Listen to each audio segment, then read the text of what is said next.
Good day, viewers.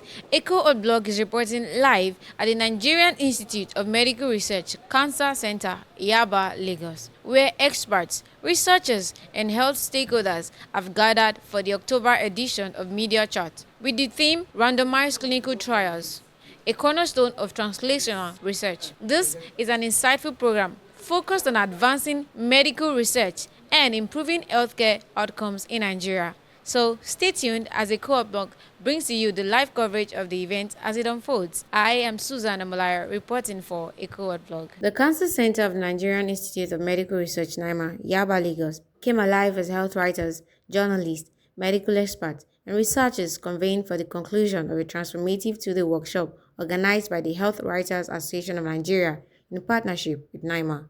The event, which was designed to elevate science and health journalism, concluded on Wednesday, October 22, 2025, leaving participants empowered and inspired. Through expert-led sessions and collaborative dialogue, participants examined how accurate and accessible reporting can shape health outcomes and empower communities. The event commenced with an opening remark by Professor John Oladapo Obafunwa, the Director General of the Nigerian Institute of Medical Research, NIMR, who applauded the Health Writers Association of Nigeria for pioneering the initiative, highlighting its importance in elevating science and health journalism. He underscored the Institute's readiness to collaborate with the media to promote scientific accuracy and literacy. Permit me again to say a big thank you to the Health Writers Association for coming up with this initiative. I wish us a fruitful celebration, and I'm hopeful that this rare opportunity will achieve its goal. As an organization, we depend on the Writers Association to disseminate data while advancing ethical practices and fostering cross-sector collaboration.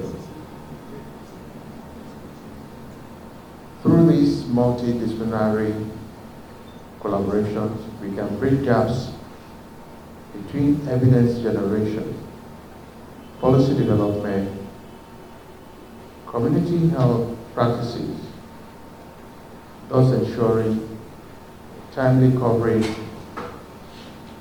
that is contextual and relevant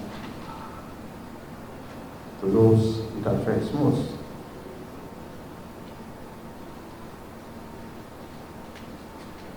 I want to urge us to engage openly and rigorously while committing to the ethos that underpins the profession, in the hope that by the time we are leaving this workshop, we'll pursue our writings with accuracy and ultimately effectively reach out to the Nigerian audience.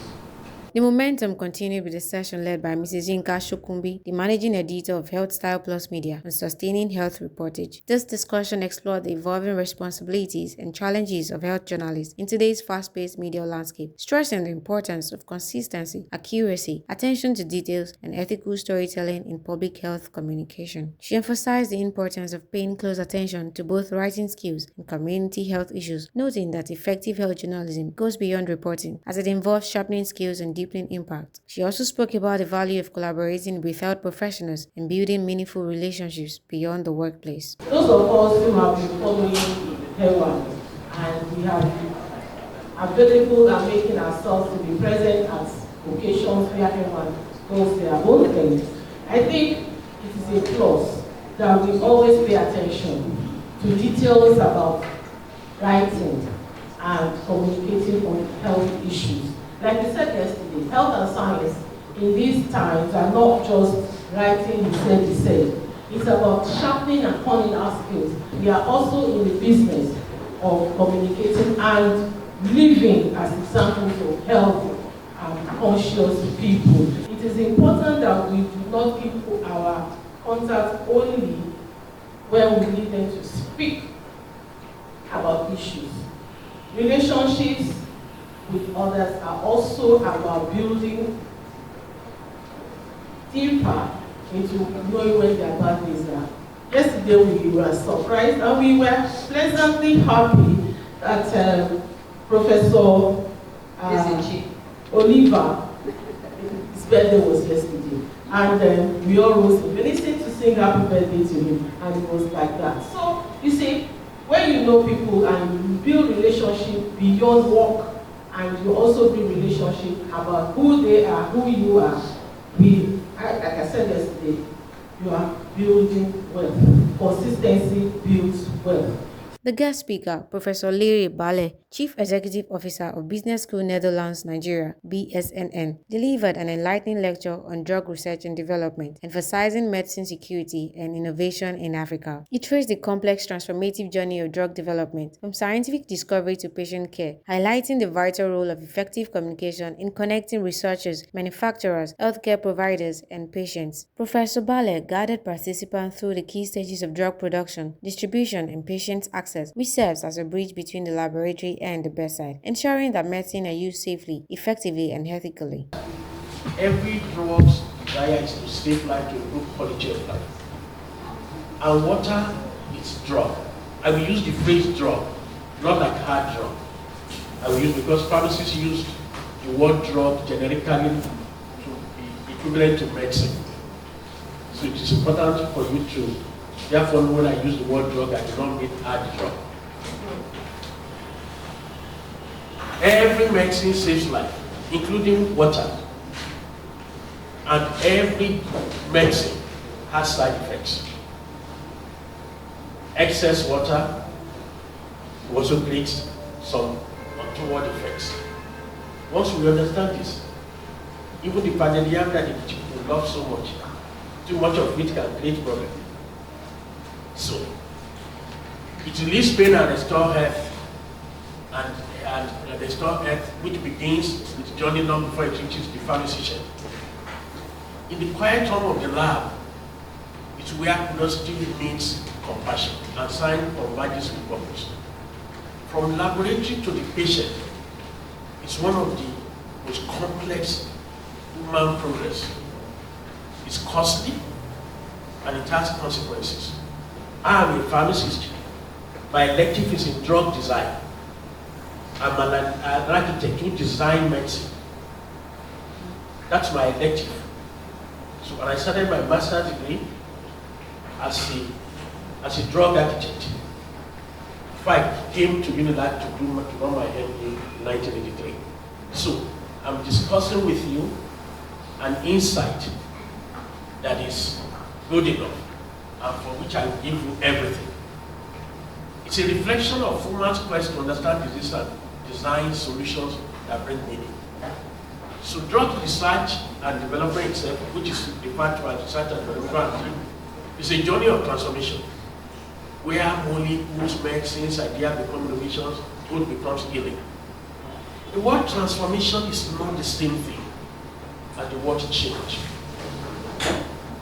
I'm a professor of strategy.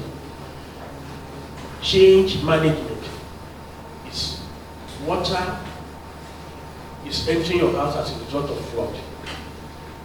So you didn't want the water to fill your house. So you are using bucket to carry the water to send into the gutter so that your house is not overflooded. You are managing change. That's change management. Transformation is knowing that the season of rain is coming. And therefore, you decided to build a barrier to prevent the water from entering your house.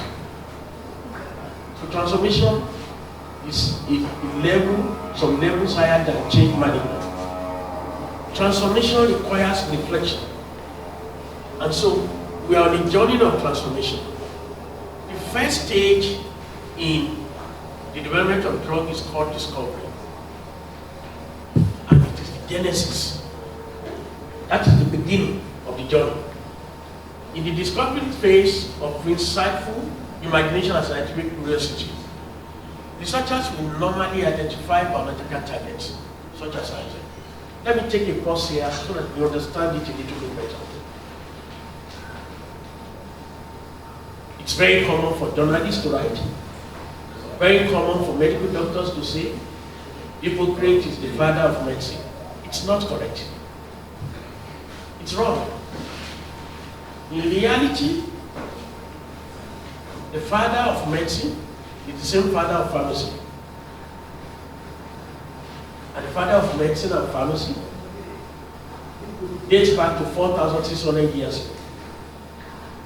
Hippocrates only existed about 2,200 years after this father. His name is Imhotep. You do not believe me, Google it. That's the father of pharmacy and the father of medicine. Imhotep happens to be an African, a black African. Remember that Egypt is Africa. Egypt was not an Arab word. It was an African word. And Imhotep had extracted medicine from plants. He extracted about 300 medicines from plants. He documented the extractive process. And how did he know which medicine was ideal? He observed animals. When dog appears to have stomachache, what does it chew? When birds need to open the eyes of their newly borns, what leaves do they extract the juice into the eyes of the newly born birds? And he therefore was able to get the ideal medicine that man could adapt and use. He extracted about 300 extracts from plants. And he also was also a medical doctor. So he prescribed those medicines and dispensed those medicines and discovered those medicines from plants. He wasn't just a pharmacist, he was not just a medical doctor, he was also an architect. He was also not just an architect, he was a structural engineer. He was not just any of those four in him, he was also a visionary, a prophet, a special advisor to Pharaoh. His spelling is IMHOTEP, Imhotep. Google it. It's an African. The people shared the story and who taught us medicine in school, they lied to us. They told us it was Hippocrates. Hippocrates happened to come from Greece. He left Greece 2,200 years after the documentation of papyrus by Imhotep. I went to Egypt to go and study what Imhotep had already documented. I'm also an historian. I'm not a professor in history by university. I love history as a side thing. And I use stories to teach. So I wanted to first settle some things. So Imhotep is the father of R&D in medicine. He's the father of what I'm trying to discuss today at Genesis. And so medicine and pharmacy have the same father. When I meet medical doctors that say Hippocrates is our father, I say then pharmacy is older than you, but as much as about 2,200 years. But the reality of it is that pharmacy had been existed for about 4,600 years. So, if you look at the word discovery, you see part of it that means insightful imagination and scientific curiosity. And so, we identify biological targets, enzyme receptors. We look at the genesis involved in disease process. We have to screen thousands of compounds. We have moved away from the era when Imhotep would study animals and look at the plant that animals were using. There's still a role there. Remember I told you water is not safe. No medicine is safe. Absolute safety, no. Every medicine has side effects, including water. Then, you focus on efficacy. At this stage, you start to adjust.